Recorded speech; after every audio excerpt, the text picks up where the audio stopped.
요시야가 왕위에 오를 때가 8세라고 되어 있습니다. 우리가 성경을 조금 읽고 신앙생활 조금 더 많이 하신 분들 가운데는 요시야에 대한 좋은 인식을 가지고 있기 마련이죠. 그래서 오늘 본문도 이렇게 요시야 왕에 대해서 말하고 있습니다. 여호와 보시기에 정직하게 행하여 그의 조상 다윗의 길로 걸으며 좌우로 치우치지 아니하였다라는 것이죠. 사람에 대해서 하나님의 평가가 바로 이러하다라면 얼마나 감사한 일이겠습니까? 그런데 그가 처음부터 이렇게 된 것은 아니었다라는 것입니다. 안타깝게도 그가 왕위에 오른 것은 어찌 보면 그 선 왕인 아버지 아몬의 비참한 죽음으로 말미암은 것이고 아직 준비되지 않은 때였다라는 것이기요. 그런데 그 아버지는 어떤 왕이었는가? 하나님 보시기에 악한 왕이었다라는 것이죠. 그래서 어린 시절 그가 그 아버지 아래에서 배우고 익힌 것은 하나님 보시기에 악한 그 아버지의 모습을 따라서 삶을 살았다라는 것입니다. 그러다가 왕위에 오른 것이죠. 그런데 거기에서 끝났다면 참 불행인데 다행인 것은 왕위에 있은 지 8년 뒤에 비로소 하나님을 찾았다라고 오늘 성경은 기록되어 있습니다. 즉 왕위에 오른 때가 8세였고 왕위에 있은 지 8년이라면 16살에 처음 하나님을 만나게 된 것이지요. 아니, 처음이라기보다는 하나님을 찾는 인생이 되었다라는 것, 이것이 참 하나님의 은혜입니다. 어떤 연유로 되었는지는 성경에 잘 기록되지 않아서 모르겠습니다.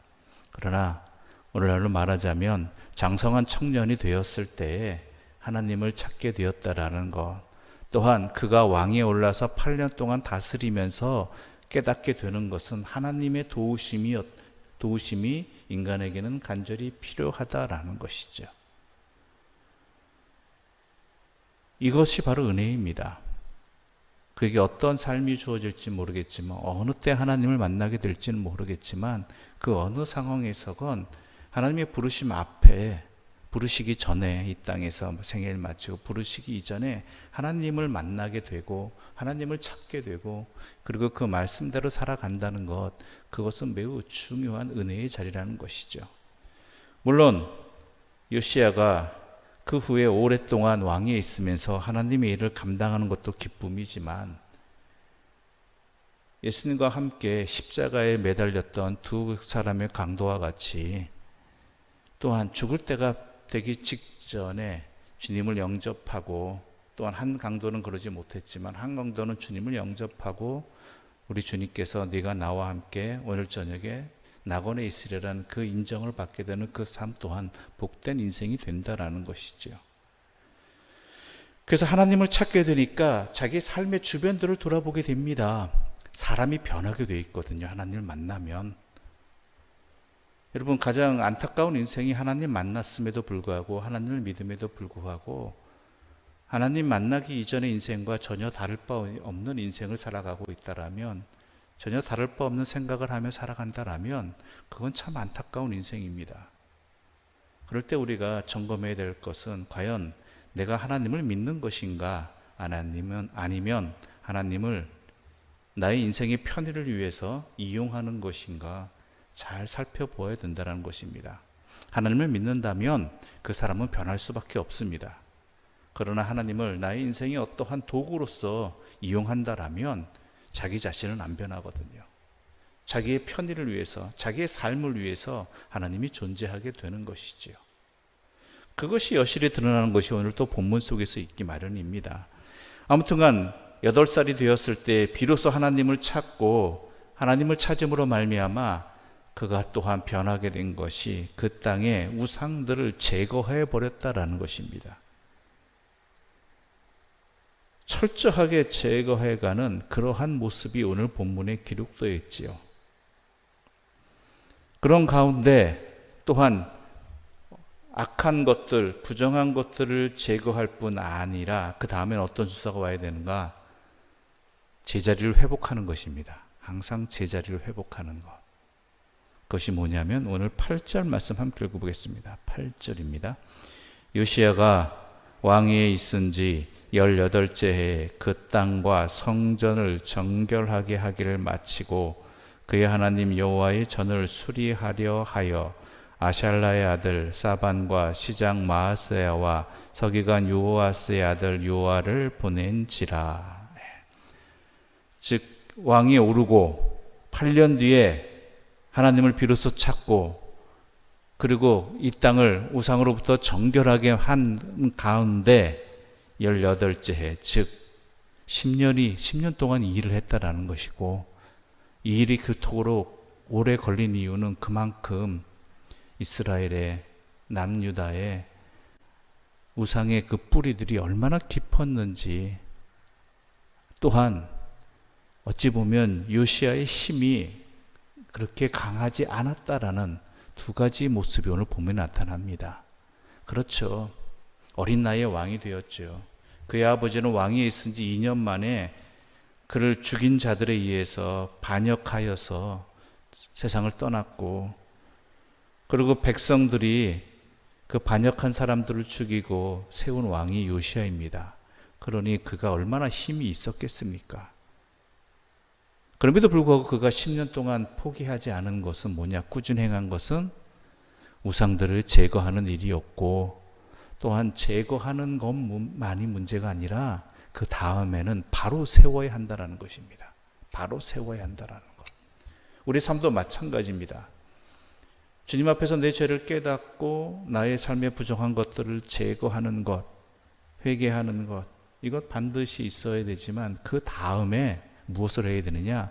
내 삶을 하나님 앞에서 바르게 세워가는 것이 있어야 된다는 것이죠. 이게 회개입니다. 회개는요, 잘못한 것을 고백하고 다시는 안 하겠습니다 라고 하는 것으로 끝나서는 되는 것이 아니라 그 다음에 그렇게 되지 않기 위해서 내가 어떤 삶을 살 것인가도 함께 이어져야 한다는 것이죠. 안 그러면 또 돌아갑니다. 또 반복합니다. 그 회개한 자리에, 또한 정결하게 한 자리에 내 삶을 하나님 앞에 제대로 세워나가는 그러한 믿음의 자리가 이어져야 한다는 것이죠. 그게 예수 믿고 변하는 것입니다. 고칠 뿐만 아니라 세우는 것. 생각을 바꿀 뿐 아니라 바른 생각을 세우는 것. 이것이 이어져야 한다는 것이죠. 안 그러면 여러분 잘 아시다시피 금방 또 더럽혀지고요. 금방 또 오염되어집니다. 오늘 본문은 그렇게 말하고 있는 것입니다. 성전을 수리하게 하였습니다. 그럴 때 어떤 일이 주어졌습니까? 하나님의 말씀이 주어졌다라는 것이죠. 하나님의 말씀. 그렇습니다. 주의 말씀이 우리가 어떠한 삶을 제대로 살아가기 위해서는 반드시 허락되어지는 하나님의 은혜라는 것이죠. 그런데 그 은혜는요, 우리에게 때로는 기쁨으로 다가오기도 하지만 더 본질적으로는 또다시 내 삶을 돌아보게 하는 하나님의 고치심의 역사라는 것입니다. 주의 말씀은 내 골수를 쪼갠다라고 되어 있잖아요. 그렇죠? 주의 말씀을 통해서 내가 힘을 얻습니다. 주의 말씀을 통해서 내가 기쁨이 충만합니다도 있겠지만 내 골수를 쪼개는 그런 하나님의 고치심의 역사가 있다라는 것입니다. 그래서 말씀이 우리에게 중요한 것입니다. 오늘 본문도 성전을 수리하다가 주의 말씀을 발견하였습니다. 그 주의 말씀을 발견하고 그 말씀을 왕에게 가져갔더니 왕이 그 말씀을 듣자마자 한 반응이 뭐였습니까? 자기의 옷을 찢었다라는 것이죠. 자기의 옷을 찢었다. 즉 앞서 왕이 있은 지 8년 뒤에 하나님 이 땅의 우상들을 제거하는 일도 자기의 어떠한 어리석음과 죄악됨을 고치는 것이었지만 더 중요한 것은 말씀 앞에서 내 자신을 깨닫고 고치는 것이란 이야기인 것입니다. 말씀 앞에서. 이게 근본적으로 우리가 고치는 그 근본적인 힘이 어디서 비롯되는가를 알아야 된다는 것이죠. 말씀 앞에서 자기가 변화될 때 하나님의 은혜가 임하게 되는 것이고 또한 고칠 수 있는 힘도 주시는 것이죠. 상황은 바꿀 수 있을지 모르겠지만 자기 자신 바꾸는 건 참 힘든 일이거든요. 그렇죠? 그런데 그것을 할 수 있게 해주시는 분도 주의 말씀이라는 것입니다. 오늘 본문에서 그래서 19절에서 이렇게 기록되어 있죠. 함께 읽어보겠습니다. 19절입니다. 왕이 율법의 말씀을 듣자 곧 자기 옷을 찢더라. 그리고 또한 그 말씀의 의미를 제대로 깨닫기 위해서, 또한 백성들에게 제대로 가르치기 위해서 도움을 얻습니다. 도움을 얻는 것이죠. 그렇습니다. 우리가 신앙생활하면서 신앙의 공동체에서 함께 예배를 드리고 주의 말씀을 듣고 또한 돕는 이들의 손길을 통해서, 하나님이 세우신 사람들의 손길을 통해서 성경 말씀을 함께 공부하고 또한 깨달아야 되는 이유가 바로 여기 있습니다. 그래서 하나님께서 우리에게 공동체를 허락하여 주시고 또한 신앙에 돕는 자들도 함께 허락해 주신 이유가 여기 있다라는 것이죠.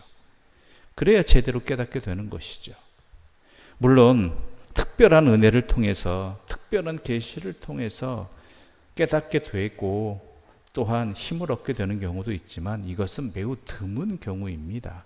매우 특별한 경우이지 대부분은 그렇지 않기 때문에 신앙의 공동체에서 함께 주의 말씀을 듣고 함께 예배 드리고 더 나아가서 함께 공부하는 자리가 평생에 이어져야 한다라는 것이죠. 그럴 때 어떤 일이 벌어집니까? 이 말씀을 들은 자가 진정으로 변화되었을 때, 깨달았을 때 나타나는 모습이 뭐냐? 우리 29절과 30절 말씀 함께 읽겠습니다. 29절과 30절입니다. 왕이 사람을 보내어 유다와 예루살렘의 모든 장로를 불러 모으고 여호와의 전에 올라가매 유다 모든 사람과 예루살렘 주민들과 제사장들과 레위 사람들과 모든 백성이 노소를 막론하고 다 함께 한지라. 왕이 여호와의 전 안에서 발견한 언약책의 모든 말씀을 읽어 무리의 귀에 들려주고. 왜 그렇겠습니까? 자기가 깨달은 은혜가 크다는 걸 알기 때문에. 그 말씀을 들었을 때 자기가 행한 것은 뭐예요? 자기의 옷을 찢는 거예요. 어찌 보면 이것은 자기의 부끄러움이 드러나는 자리, 깨닫는 자리라는 것이에요. 일반적으로 세상에서 어떤 잘못된 일이 발견되어지거나 또한 어리석은 일들이 깨닫게 되면 보통은 감추고 싶거든요. 참 부끄러운 모습이기 때문에. 그런데 하나님의 은혜로 주의 말씀으로 깨닫게 될 때에는요, 이것이 자기에게 은혜로 다가온다라는 것입니다. 그래서 어떻게 해요? 나만이 누리지 못하게 되는 거예요. 다른 사람도 이 회복의 은혜를 받기를 원하기 때문에 어찌 보면 왕으로서의 요시아의 모습이 아니라 하나님 말씀 앞에서 깨닫게 된 요시아의 모습이 오늘 본문에 나타나는 거예요. 그래서 백성들을 다 불러 모으고 하나님의 말씀을 들려주고, 제자들이 그래서 변화된 것입니다. 사도 바울이 또한 그랬던 것입니다. 어찌 보면 주님을 배반하였던, 주님을 또한 피하여 도망하였던 비겁한 자였고 주님 믿는 사람들을 또한 핍박하던 그러한 사도들이었지만 하나님의 말씀 앞에서 자기를 깨닫고 주의 말씀에 힘입어서 회개한 후에 그냥 살아간 것이 아니라 어떻게 해요? 증거하는 삶을 살았잖아요. 사도 바울이 뭐라고 이야기합니까? 당신들도 나와 같이 되기를 원합니다 라고 말할 정도로 온갖 핍박과 어려움을 당했음에도 불구하고 그들을 감당하는 이유가 뭐냐면 주의 말씀 앞에서 주를 통해서 자기를 깨닫게 되고 회개한 그 삶의 기쁨이 부끄러운 것을 넘어서서 다른 사람도 나와 같이 되기를 소망하는 그러한 진정한 충만한 만족과 기쁨을 함께 누리게 된다라는 것이고, 이것은 뭐예요? 이 기쁨을 전하지 않고서는 견딜 수가 없게 된다라는 것입니다. 이게 말씀의 능력이고요. 말씀에 거듭난 자의 또한 모습이 되는 것이지요. 다른 것 아닙니다. 우리가 왜 복음을 전해야 되는가? 내가 그 은혜를 힘입은 자이기 때문에, 그 은혜가 얼마나 값진 것임을 알기 때문에, 그 말씀으로 회복되어지는, 자기 옷을 찢는 아픔의 자리가 있었음에도 불구하고 그것을 통해 이 회개와 또한 거듭난 삶의 참된 기쁨이 얼마나 좋은 것을 알기 때문에 도저히 가만히 있을 수 없는 사람으로 살아가게 되는 것이죠. 그렇잖아요. 우리가 병원을 가거나 또한 주변에 아픈 사람을 보았을 때, 내가 어떤 아픈 경험을 통해, 어떠한 경험을 통해서 누구를 만나서, 어떤 병원을 만나서, 어떠한 약을 먹어서, 또한 어떤 음식을 먹어서 회복을 얻었을 때 어떻습니까? 나와 똑같은 아픔을 갖고 있는 사람을 보게 되면, 잘 모르는 사람이라 할지라도, 연관이 없던 사람이라 할지라도 어때요? 내가 이런 경험을 했는데, 이것을 먹었는데, 이거 누구를 만났는데, 어느 병원을 갔는데 참 좋더라라고 진짜 진심 어린 말을 함께하게 되잖아요. 우리가 주님을 만난 경험이 바로 그러한 경험이 자리이고요. 주님 앞에 내 자신을 깨닫고 회개하는 것도 그러한 은혜의 자리이고요.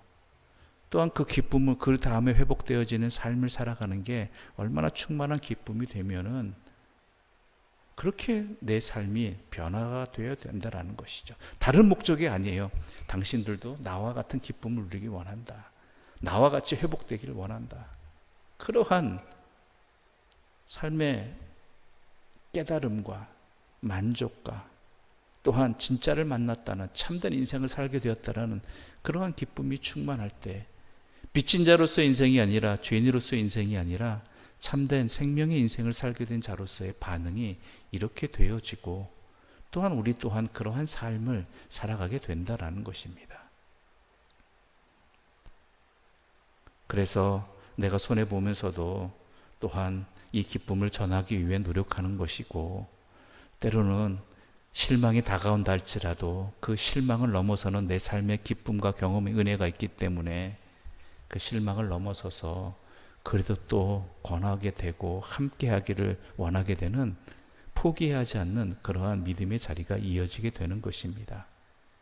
그러기 위해서 우리가 먼저 해야 될 것은 주의 말씀을 듣는 것이고, 그 말씀 앞에서 내 자신을 또한 회복하는, 바르게 세우는 그 믿음의 자리가 있을 때 우리는 또한 그러한 모습으로, 그러한 삶으로 연결되어지게 될 것입니다. 그래서 우리의 고백이 사도 바울의 고백처럼 되기를 원합니다. 왜 그러느냐 할 때 당신들도 나와 같이 되기를 원합니다 라고 하는 그러한 우리의 삶에 또한 기쁨의 나눔이 있기를 간절히 소망하면서 이 말씀 함께 나누었습니다. 기도드리겠습니다. 하나님 아버지, 감사합니다. 요시야가 왕이 되었을 때 그는 연약한 어린아이였고 또한 힘도 없는 사람이었습니다. 그런 그에게 하나님이 찾아와 주셨습니다. 성경에는 요시야가 비로소 그의 청년의 나이가 되었을 때, 16살 때 하나님을 찾았다라고 되어 있지만, 하나님께서 외로운 힘없는 그를 찾아와 주셔서 그에게 힘이 되어 주셨고 갈 길을 알려주셨습니다. 그뿐 아니라 또한 하나님의 말씀으로 나라를 다스리고 자기 역할을 감당하고자 하는 요시야에게 하나님은 말씀으로 찾아와 주셨습니다. 그 말씀으로 힘을 주시고 회복을 주시고 또한 기쁨을 주셨습니다. 우리 또한 이 은혜 가운데 살아가는 사람들입니다. 이제 이 은혜를 더욱 충만히 누리기 위하여 주의 말씀을 사모합니다. 주의 말씀을 듣고 그 말씀으로 내 삶을 돌이키고 세우고자 합니다. 주여, 우리에게 성령의 능력을 허락하여 주시어서 주의 말씀을 잘 듣게 해주시고 깨닫게 해주시고 그 말씀의 능력이 먼저 나에게 임하게 하여 주시옵소서. 예수님의 이름으로 기도드립니다. 아멘. 하늘에 계신 우리 아버지의 이름을 거룩하게 하시며 아버지의 나라가 오게 하시며 아버지의 뜻이 하늘에서와 같이 땅에서도 이루어지게 하소서. 오늘 우리에게 일용할 양식을 주시고 우리가 우리에게 잘못한 사람을 용서하여 준 것 같이 우리 죄를 용서하여 주시고 우리를 시험에 빠지지 않게 하시고 악에서 구하소서. 나라와 권능과 영광이 영원히 아버지의 것입니다. 아멘.